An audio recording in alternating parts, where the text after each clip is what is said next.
ঠিক আছে, তুই যখন আমার কষ্ট এত চিন্তা করতেছোস, আমার আর্থিক সংকট নিয়ে এত ভাবনা ভাবতেছোস, তাহলে কাজ কর। তুই সেমিস্টার অফ করার দরকার নেই, তুই লেখাপড়াই ছেড়ে দে। আমি একটা ছেলে দেখা তোর বিয়ে দিয়ে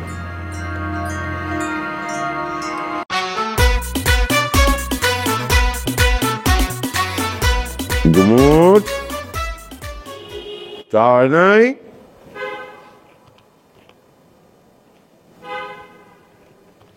ইসা আব্বা, আচ্ছা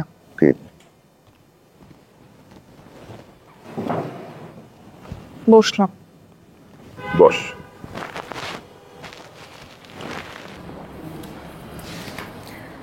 আব্বা তুমি কি বেশি ব্যস্ত? না না না, বেশি ব্যস্ত না। কিছু বলবি নাকি?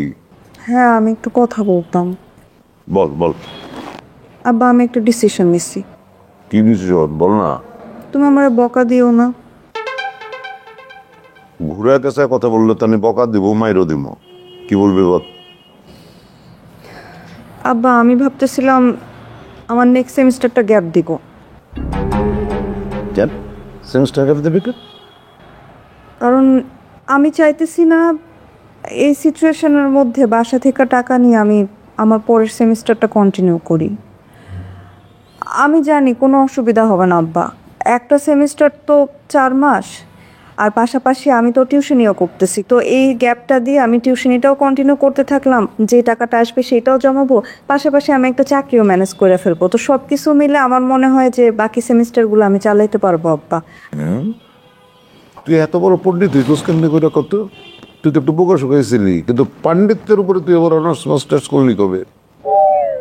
আব্বা পাকনামি করস তুই, হ্যাঁ বেশি পাকনামি করস।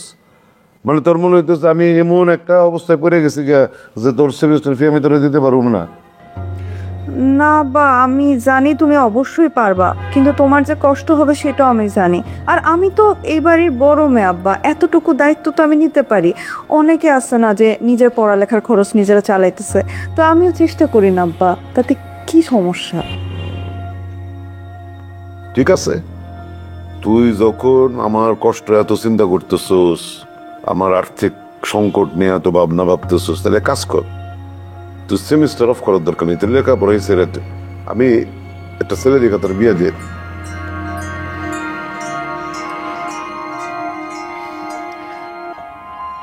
আব্বা, আমি যদি একটা সেমিস্টার গ্যাপ দিই, তারপরেও তো আমি আমার পুরো পড়ালেখাটা শেষ করতে পারবো। কিন্তু তুমি যদি এখন আমার বিয়া দিয়ে দাও, আমি কি পড়ালেখাটা শেষ করতে পারবো আব্বা? তোর সেমিস্টার ফি জমা দেওয়ার লাস্ট ডেট কবে? সামনের সপ্তাহে। আচ্ছা ঠিক আছে, দেখি আমি তোর সেমিস্টারের টাকা জোগাড় করতে পারি কিনা। যদি জোগাড় করতে পারি তাহলে তো হইল, না পারলে তখন তুই সিদ্ধান্ত নিস যে তুই সেমিস্টার বাদ দিবি না বিয়ে করবি। দেখ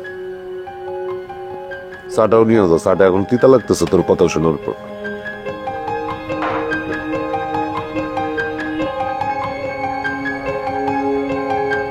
চা নিয়ে যা।